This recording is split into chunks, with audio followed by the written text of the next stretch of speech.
Hello, Edappal Ponnani റോട്ടിലുള്ള ladies ബ്യൂട്ടിയിലേക്ക് വന്നതാണ് ഞങ്ങൾ കേട്ടോ. ഇതൊരു അടിപൊളി ഫാൻസിയാണ്. എടപ്പാൾ എല്ലാ ഷോപ്പിലും വെച്ചിട്ട് നല്ല റേറ്റ് കുറവുണ്ട് ഇവിടെ.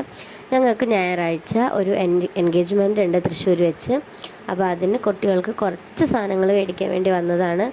ഓണത്തിന് ഓൾറെഡി വാങ്ങിച്ചതാണ്, എന്നാലും കുറച്ച് സാധനങ്ങൾ മേടിക്കണമായിരുന്നു, ക്ലിപ്പൊക്കെ. അപ്പോൾ അത് നോക്കാൻ വേണ്ടി വന്നതാണ്. ഇവിടെ ഫാൻസിയുടെ ഒരു കലവറ തന്നെയാണ്. ഏതെടുക്കണമെന്ന് കൺഫ്യൂഷനാവും. എല്ലാ കടകളെയും അപേക്ഷിച്ച് നല്ല റേറ്റ് കുറവുമാണ്. വലിയ കടയാണ്, എല്ലാ കോസ്മെറ്റിക്സ് ഐറ്റംസും ഉണ്ട്. നമ്മൾ ഷോപ്പ് കാണുമ്പോൾ ഭയങ്കര റേറ്റ് ആയിരിക്കും എന്ന് വിചാരിക്കും, പക്ഷേ എടപ്പാളുള്ളവരുടെ പ്രത്യേക ശ്രദ്ധയ്ക്ക് ഇവിടെ നല്ല വിലക്കുറവുണ്ട്. നമ്മൾ വിചാരിക്കുന്ന നമ്മുടെ ഒരു ബഡ്ജറ്റിലുള്ള എല്ലാവിധ ഐറ്റംസും നമുക്ക് കിട്ടും. ഓണമൊക്കെ കഴിഞ്ഞ കാരണം കുറച്ച് ഐറ്റംസ് ഡിസ്കൗണ്ട് സെയിലിൽ ഇട്ടുണ്ടായിരുന്നു. എനിക്ക് അതൊന്നും കുറച്ച് ഐറ്റംസൊക്കെ കിട്ടി. ബൈ.